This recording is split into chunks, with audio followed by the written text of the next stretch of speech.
नमस्कार छात्रों, हमारे SDL 2.0 में आपका स्वागत है। ठीक है, SDL 2.0 में आपका स्वागत है। मैं आपके लिए लेकर के आ गया हूँ छात्रों कक्षा 11वीं बायोलॉजी सेट ए। जी हाँ छात्रों, कक्षा 11वीं बायोलॉजी सेट ए। ठीक है, यहाँ से पूरा पूरा आपका आंसर लेकर के आ चुका हूँ मैं। ठीक है, पहले आप यहाँ पे देख पा रहे होंगे। ठीक है, यहाँ पे कक्षा 11वीं बायोलॉजी सेट ए का पूरा आंसर है और आपको कहीं भटकने की जरूरत नहीं। हमारे SDL 2.0 पे सारे आंसर क्लियर कराए जाते हैं। ठीक है, तो आप फटाफट वहाँ पे चैनल सब्सक्राइब कर लीजिए, बेल आइकन दबा लीजिए ताकि पूरे सोल्यूशन आपको प्रोवाइड हो सके। ठीक है, ये सेट ए का है, यहाँ पे लिखा है अभी सेट ए। ठीक है, चलिए फटाफट प्रश्न आंसर जान लेते हैं। चलिए, यहाँ पे प्रश्न नंबर 1 का है ज्वाला को इसका है, दूसरा हाइलिन कार्टिलेज, तीसरे का 5 है। ठीक है, यहाँ पे है ब्लैक मैन होगा और अमीनो अम्ल होगा। ठीक है, यहाँ पे आप स्क्रीनशॉट ले सकते हैं चाहें तो पूर्ण रूप से, कोई दिक्कत नहीं, आसानी पूर्वक आप स्क्रीनशॉट यहाँ से ले सकते हैं। चलिए नेक्स्ट क्वेश्चन में आते हैं। प्रश्न नंबर 2 आपको यहाँ से दिखता है। ठीक है, प्रश्न नंबर 2 यहाँ पे लिखा हुआ है। ठीक है, सेट ए वाले ही देखेंगे बायोलॉजी के। ठीक है, यहाँ पे है पहले का है क्लोरोफाइसी, दूसरा हड्डियाँ, तीसरा पेप्टाइड बंद होगा। ठीक है, 4th नंबर में है तो कोशिका द्रव और फेफड़ा। ठीक है, तो आप स्क्रीनशॉट ले लें चाहे तो तीन पहले का ले लें।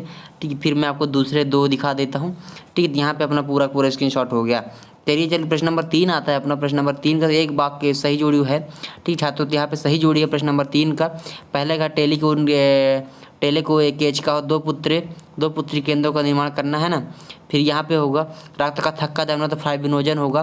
ठीक है, थर्ड नंबर ग्रेना का होगा तो प्रकाशीय क्रिया होगा। ठीक है, यहाँ पे गेन बियर गोनोड का होगा न्यूरॉन्स होगा। ठीक है, रेन बियर का है। और यहाँ पे पुष्पम का होगा रेसोम। ठीक है, रेसमोस। ठीक है, यहाँ पे सारा आंसर एकदम एग्जैक्ट क्लियर है। तो आप अपने पेपर क्वेश्चन में ये पूरा आंसर लिख लेंगे आसानी से और पूरा आपको नंबर मिलेगा। चलिए प्रश्न नंबर 4 में आते हैं छात्रों। यहाँ पे प्रश्न नंबर 4 का है, पहले का होगा, पहले का आंसर है, आपके पास पेपर होगा आई होप, है ना, यूरिया अमोनिया। सेकंड का है ग्लाइकोलिसिस, अंतिम उत्पादन का पायरुविक अम्ल बनता है। मतलब जो ग्लाइकोलिसिस होता है यहाँ पे ग्ला होगा। ठीक है, मैंने गलत शायद लिख दिया जल्दी में, यहाँ पे गा लिखेंगे। ठीक है, ग्लाइकोलिसिस का अंतिम उत्पादक क्या होगा, पायरुविक अम्ल होता है। जी छात्र, पायरुविक अम्ल होता है। ठीक है, यहाँ पे क्ला के नहीं जगह में गा लिखेंगे। ठीक, यहाँ पे सेकंड नंबर उष्णकटिबंधीय व उपकटिबंधीय व उप उष्णकटिबंधीय वन कहलाते हैं। ठीक, यहाँ पे अंतराल होगा, अंतरावस्था होगा। ठीक है, चौथे नंबर का अंतरावस्था होगा। 5वें नंबर का कैल्शियम मैंगनीज होगा। ठीक है, सारे आंसर आप एग्जैक्ट क्लियर हो चुके हैं। प्रश्न नंबर 4 के एक बार उत्तर का था तो वो आंसर आपका सारा एकदम क्लियर हो चुका है। चलिए फटाफट आप देख लेते हैं। नेक्स्ट में आते हैं अपन। नेक्स्ट में यहाँ पे दिया गया है क्या है। ठीक है छात्रों, जो नेक्स्ट में दिया गया है अपना, तो यहाँ पे चलिए नेक्स्ट प्रश्न आता है अपना। ठीक है, यहाँ पे प्रश्न नंबर 5 आता है, आप देख पा रहे होंगे। यहाँ पे लिखा प्रश्न नंबर 4, अनावृत्ति बीजी के प्रमुख लक्षण लिखिए। तो ये पहला होगा, बहुवर्षीय पौधे होते हैं, ये निम्न बीजी पौधे होते हैं, इनका पौधा जड़ तथा पत्तियों में विभक्त होते हैं। तो ये पूरा आंसर यहाँ पे क्लियर हो जाता है। प्रश्न नंबर 6 देख लेते हैं यहाँ पे। आप चाहें तो फटाफट प्रश्नों के स्क्रीनशॉट लेते रहे। प्रश्न नंबर 6 का अथवा लिखा गया है यहाँ पे। ठीक है, मैं आपको बता देता हूँ। तो यहाँ पे प्रश्न नंबर 6 का अथवा लिखा गया है कि माइटोकॉन्ड्रिया रासायनिक ऊर्जा के स्रोत है। क्वेश्चन में आया कि माइटोकॉन्ड्रिया को क्या है, ATP ऊर्जा है ना, वो वाला क्वेश्चन है। तो आप लिखा माइटोकॉन्ड्रिया रासायनिक ऊर्जा के स्रोत के रूप में उपयोग किए जाने वाले स्टेडियम ट्राइफॉस्फेट ATP की, है ना, अधिकांश का सेल आपूर्ति करते हैं। इस प्रकार से ATP ऊर्जा का मुद्रा कहते हैं। ठीक है, पूरा क्वेश्चन अब तक क्लियर हो जाता है। प्रश्न नंबर 7 में आती है, यहाँ पे लिखा हुआ है। ठीक है, ऑक्सीजन के कार्य लिखिए। तो ऑक्सीजन के कार्य क्या है, पहला कोशिका विभाजन में, कोशिका दीर्घीकरण में, दूसरा है जड़ों की वृद्धि को रोकता है, तीसरा है पत्तियों तथा फलों के तना में नियंत्रण करता है। ये पूरा एग्जाम आंसर क्लियर 7 नंबर तक। प्रश्न नंबर 8 यहाँ पे लिखा हुआ है, मानव शरीर के कुछ अंग शरीर के अंदर खोखले स्थानों पे स्थित होते हैं। यह खोखले स्थानों में देहगुहा कहते हैं। देहगुहा चमड़े की झिल्ली से ढकी रहती है। ये पूरा एक क्वेश्चन है, देहगुहा किसे कहते हैं ना, ये वाला क्वेश्चन है। तो ये पूरा आंसर यहाँ पे एकदम क्लियर है। ठीक है, यहाँ पे है, पूरा स्क्रीनशॉट ले लेंगे, आप लिख लेंगे आसानी से। प्रश्न नंबर 9 में आते हैं छात्र। प्रश्न नंबर 9 यहाँ का 9 का अथवा है। ठीक है, अर्धसूत्री विभाजन का महत्व लिखिए। ये इस क्वेश्चन का आंसर मैंने पीछे ही बाद में बताऊँगा। ठीक है, यहाँ पे प्रश्न नंबर 9 का है, तो यहाँ पे आपको समझ में आ रहा हो। ठीक है, नहीं तो मैं अगले में आगे बता रहा हूँ। ठीक है, यहाँ पे क्वेश्चन आया हुआ आपके पेपर में। ठीक है, न्यूरॉन्स की संरचना बनाइए। जी अच्छा, तो न्यूरॉन्स की चित्र बनाना है आपको। ठीक है, आप अपने पेपर में मिला लीजिएगा कौन से नंबर में प्रश्न है ये। तो उस हिसाब से आप इसको चित्र बना लीजिएगा। न्यूरॉन्स का चित्र है ना, जिस प्रश्न में होगा उस प्रश्न में आप बना लीजिएगा। मेरे को ध्यान नहीं कि इस प्रश्न में है ये, ठीक है। यहाँ पे क्वेश्चन आया हुआ है कॉर्टेज और नॉन कॉर्टेड में अंतर। जी छात्रों, कॉर्टेड और नॉन कॉर्टेड में कॉर्टेडा में अंतर, ठीक है। तो पहला यहाँ पे लिखा है कि यह किसी न किसी अवस्था में नॉन कॉर्टेडा पाई जाती है, नोटो कॉर्टेड ना, इसमें नोटो कॉर्टेड अनुपस्थित होता है, ठीक है। फर्स्ट हो गया। अपन सेकंड है, यहाँ पे सेकंड कहना है इसमें गिल दरारे पाए जाते हैं, इसमें गिल दरारे नहीं पाए जाते। थर्ड नंबर इसमें तंत्रिका रज्जु पृष्ठभाग में उपस्थित होता तथा खोखली में। थर्ड नंबर इसमें तंत्रिका रज्जु उपस्थित नहीं होता, ठीक। यहाँ पे लिख लीजिए, यहाँ पे सारा आंसर एकदम डेट क्लियर है, तो आप स्क्रीनशॉट ले लें 2 नंबर तक, फिर यहाँ पे 4 और 3 और 4 का ले लें। चलिए प्रश्न नंबर आते हैं नेक्स्ट में। यहाँ पे पूछा गया एक आपके पाया है रक्त का कार्य लिखिए, ठीक है। रक्त कार्य लिखने के लिए आया प्रश्न नंबर देख लीजिए, किसी भी प्रश्न में होगा ये प्रश्न आपके में आया है तो मैं बता दिया यहाँ पे रक्त का कार्य ऊतक के ऑक्सीजन पर जाता है, ठीक है। पहला काम है। उसका दूसरा काम क्या है, यहाँ पे लिखा गया है कि पोषक में ले जाने वाले ग्लूकोज अमीनो अम्ल और वसा अम्ल में घुलनशील प्लाज्मा प्रोटीन से जैसे जुड़ा रक्त लिपिड कहलाता है, ठीक है। ये हो जाता है अपना। यहाँ पे प्रश्न नंबर देख लीजिए, चौथा लिखा हुआ है उत्सर्जक अंगों से बाहर जैसे urea, carbon dioxide, oxide, lectin, ये सारा चीज़ अलग करता है, ठीक है। मतलब ये उत्सर्जक अंगों तक पहुँचाता है। यहाँ पे प्रतिरक्षी का कार्य करता है कौन, रक्त हमारा, ठीक है। यहाँ पे पूरा आंसर क्लियर होता है रक्त वाले का, ठीक है। एक क्वेश्चन आपकी में आया हुआ है C4 और C3 में अंतर लिखिए। जी अच्छा, तो यहाँ पे लिखा है C4 और C3 में अंतर, तो आप पूरा स्क्रीनशॉट ले लें आसानी पूर्वक, कोई दिक्कत नहीं होगा, ठीक है। तो आप यहाँ से इसको पूरा लिखेंगे, मेरे ख्याल से फटाफट आप आंसर लिखेंगे, कोई दिक्कत नहीं।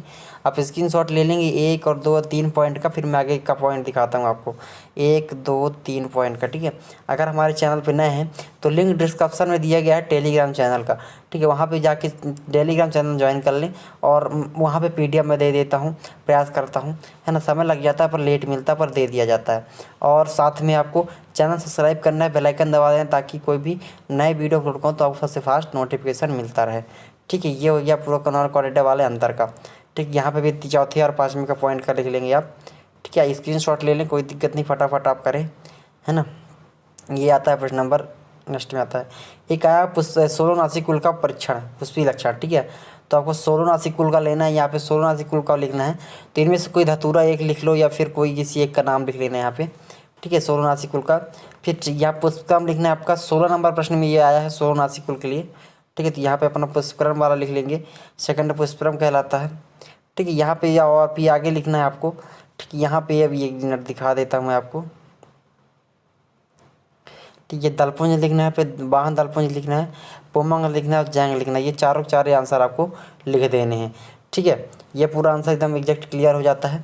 चलिए नेक्स्ट में आते हैं अपना फल, ठीक है। ये 7वें फल और 8वें बीज और 9वें पुष्प सूत्र लिखना है, और ये चित्र आपको बना देना है इस तरह। तो ये पूरा 16 नंबर है आपका कंप्लीट हो जाएगा, आपका 5 नंबर का आंसर कंप्लीट हो जाता है, ठीक है। यहाँ पे प्रश्न नंबर 3 आता है, 5 आता है, एंजाइम के महत्वपूर्ण गुणों का वर्णन कीजिए, ठीक है। तो एंजाइम का महत्वपूर्ण गुण है जो 2-3 नंबर में आया शायद, तो 1 और 2 या 3 गुण दे देने, आपको पूरा आंसर क्लियर हो जाएगा, ठीक है। इसको आप स्क्रीनशॉट ले लें, आसानी से लिख लेंगे, कोई दिक्कत नहीं होगा। चलिए नेक्स्ट नंबर में आती है। यहाँ पे एक क्वेश्चन 9 नंबर का था, ये 9 नंबर क्वेश्चन है, अर्धसूत्र विभाजन का क्या महत्व समझाइए, ठीक है। तो ये थोड़ी आपको अपने साथ समझ लीजिएगा। अच्छा, तो फोटो नहीं आया इसका, पर कोई बात नहीं, ठीक है। आप यहाँ से इसको समझ लेंगे, 1 2 3 4 5 6, ठीक, ये आपको समझ में आ रहा है पूर्ण रूप से, है ना। तो आप इसको आसानी से वीडियो रोक करके लिख लें आसानी से, है ना। स्क्रीनशॉट ले लें जैसे भी, आप थोड़ी यहाँ पे वीडियो क्वालिटी बढ़ा लें तो अच्छा दिखेगा, ठीक है। प्रश्न नंबर 9 का ही आंसर, क्योंकि ये आगे पीछे प्रश्न हो गए हैं तो इसमें कोई दिक्कत नहीं, है ना। कोई भी आगे पीछे आप लिख सकते हैं। एक बच्चे ने कमेंट किया था, सर क्या आगे पीछे लिख सकते, कोई दिक्कत नहीं, हाँ, ठीक है। यह क्वेश्चन आया है कि ग्लाइकोलिसिस का रेखा चित्र द्वारा समझाइए, 17 नंबर प्रश्न है, ठीक है। ये 17 नंबर प्रश्न है, ग्लाइकोलिसिस के रेखा चित्र समझाइए, ठीक है। तो आप इस तरह बना सकते हैं, यहाँ पे लिखा है ग्लाइकोलिसिस, है ना, ठीक है। यहाँ पे पहला ग्लाइकोलिसिस बनाएंगे, ठीक है। इसी तरह आपको डायग्राम बनाते चलना है, तो यहाँ तक आप पहले बना लेंगे, ठीक है। यहाँ पे पूरा डायग्राम बना लेंगे, स्क्रीनशॉट ले लें, अभी आसानी से वीडियो रोक करके लिख लें। यहाँ पहले स्क्रीनशॉट इतना बना लेंगे, फिर में आप यहाँ से इतना बना लेंगे, पूरा आपका यहाँ से पूरा क्लियर हो जाता है, ठीक है। एक क्वेश्चन आपके यहाँ पे भी ये भी आया हुआ है कि अनावश्यक शोषण चरण प्रमुख कहाँ संपन्न होता है, तो यहाँ पे क्रेप्स, ये पूरा देख लेंगे, 2 नंबर में होगा शायद, ठीक है। या फिर आप इसको अगर नहीं बनाना चाहते हैं ना, आपको कठिन लगता है ये प्रश्न, ये बात, तो आप इसके जगह में आप इसको बना सकते हैं, ठीक है, ये वाला प्रश्न बना सकते हैं। ग्लाइकोलिसिस 70 नंबर का है ये, तो आप इसको भी उसी प्रकार से बना सकते हैं, कोई दिक्कत नहीं है। हिंदी में दिया गया है, वो इंग्लिश में है, तो आप प्रयास करें कि आप इंग्लिश वाला बनाएं, क्योंकि वो ईजी है और मतलब सॉरी आपकी ये पूरा नंबर दिलाएगा, वो हो सकता है कि पूरा नंबर उसमें ना मिले। ठीक है, यहाँ पे ये पूरा नंबर नहीं मिल सकता। चलिए ठीक है, आपको पूरा आंसर एकदम क्लियर हो चुका है। अब मिलते हैं हम अगली वीडियो के साथ, तब तक के लिए जय हिंद, वंदे मातरम। ठीक है, आई होप पूरा आपको प्रश्न समझ में आया होगा। अपना मैं आपको फिर बता देता हूँ कि हमारे चैनल पर नए हैं तो प्लीज़ चैनल सब्सक्राइब कर लें HDL 2.0 को। ठीक है, वहाँ पे और मैं बायोलॉजी के सेट ए पूरा इसमें आंसर प्रोवाइड करा दिया हूँ। ठीक है, अब मैं सेट अगला नेक्स्ट प्रोवाइड जल्द से जल्द करा दूँगा। ठीक है, चलिए मिलते हैं अगले वीडियो तक। जय हिंद, वंदे मातरम। लिंक डिस्क्रिप्शन में टेलीग्राम का है और हमारे इंस्टाग्राम का भी लिंक दिया गया है, तो जाके आप वहाँ से ज्वाइन कर सकते हैं। इंस्टाग्राम में भी फॉलो करना ना भूलें HDL 2.0 में। ठीक है, चलिए मिलते हैं अगले वीडियो में, तब तक के लिए जय हिंद।